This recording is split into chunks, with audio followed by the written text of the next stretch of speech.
The 2010 S550 has air suspension. That side's up, this side's sitting on the floor.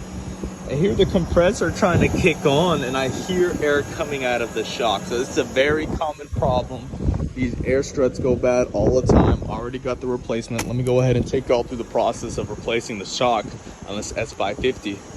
These air suspension systems are really easy to diagnose. Now, if the compressor doesn't kick on, then it's either a fuse, a relay, or a bad compressor. But if you have a situation like mine where the compressor is running and you can see it trying to push the vehicle up, but the vehicle comes back down after a little bit, you know you have a bad air strut.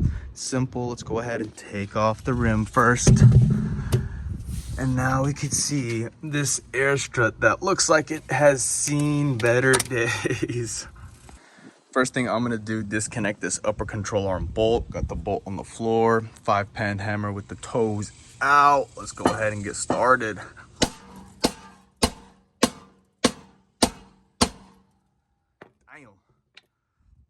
Now that we got that upper control arm out of the way, we're gonna have all the room to get up in there and get this shock up and out of the way. First thing I'm gonna do is follow all these electrical lines and brake lines and just get everything out of the way. Now the next thing that I'm gonna do is we're gonna go up top. We're gonna unscrew this bolt over here and that's gonna let all the air out. So it's gonna shorten the shock, making it even easier to get up out of the way. At this point in time, we got all the wires disconnected for the shock. We got everything up and out of the way. Now to disconnect the ball joint on the bottom, little 22 millimeter, slap this little 1/2-inch ratchet on there and we're gonna start wailing on her. There we go. It's nice and loose, coming up real easily. Man, these Mercedes are a treat to work on. A lot of money, a little bit of time, and a lot of patience is what you need with these things. Man, I've been trying for the last 20 minutes to get this ball joint out. She is on there good. She is home and she does not want to be evacuated. So I went ahead and got this little ball joint press and we're gonna start cranking down on her. There we go. Oh, come on. Hello. Oh my God. That's the way to do it. Got the ball joint out. Now all we gotta do is disconnect these 3 bolts and we're fucking done. 3 bolts. Here we come. That's 1.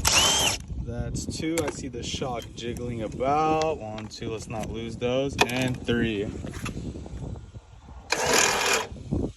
Oh well, it's loose. Why didn't it fall down? Oh, there we go. There we go. We got this one out. Let's go ahead and slap that bad boy on it. Alrighty, so at this point in time, we got the old shock out. We got the new shock in. It's not tall enough so I can thread in the screws. So what I'm gonna do, put this floor jack, and we're just gonna start jacking away. Arise, my beauty, arise. And now that we got the 3 bolts sticking out, we could just slap these bad boys on there. 1, 2, 3. Let's grab the trusty Milwaukee, send her home. 1, 2,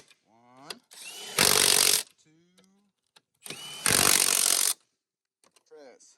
All right, ladies and gents, we got the screws tied down. We got the air line on the top. We got all our lines routed the right way. The electrical plug's right over there. I put on the upper control arm. We got the lower ball joint on. Now all that's left is to throw this tire on there and we'll call it a day. Let's see how she does. We threw that tire on, waited about a minute or 2 for that air suspension to build up that pressure, sand up, and it looks like she's sitting perfect, man. Another job well done.